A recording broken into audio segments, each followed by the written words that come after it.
Peace talks between Russia and Ukraine did not get very far, even though the Russian troops advanced in the first weeks of the conflict. Ukrainian troops defeated the enemy offensive with dignity.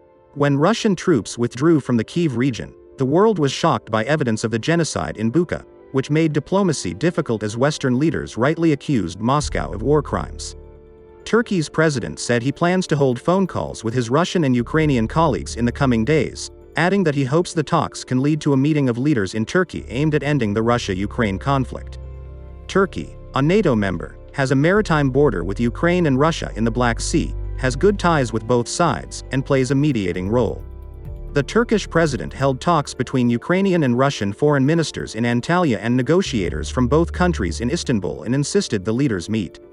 "We still have hope," the president told reporters when asked about peace talks between Kyiv and Moscow. "Our friends will contact them today. We plan to have a follow-up call with Putin and Ukrainian President Vladimir Zelensky soon," he said. "We intend to use the calls as a tool to bring the process in Istanbul to the level of the leaders," he added.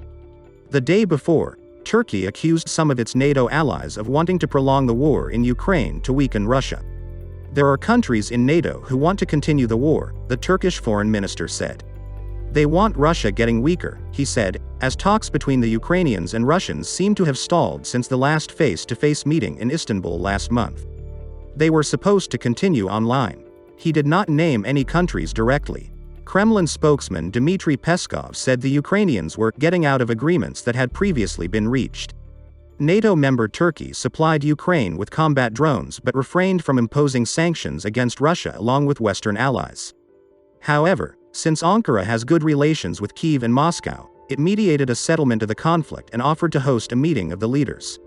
Earlier, Putin said that Russia's main goals were to protect the Russian-speaking population of Donbass in eastern Ukraine and to end Ukraine's position as a center of nationalist anti-Russian sentiment. When asked if the goal of the operation in Ukraine would be achieved, Putin replied, "Absolutely. I don't have any doubts at all. Its objectives are absolutely clear and noble," Putin said. "We had no choice. It was the right decision.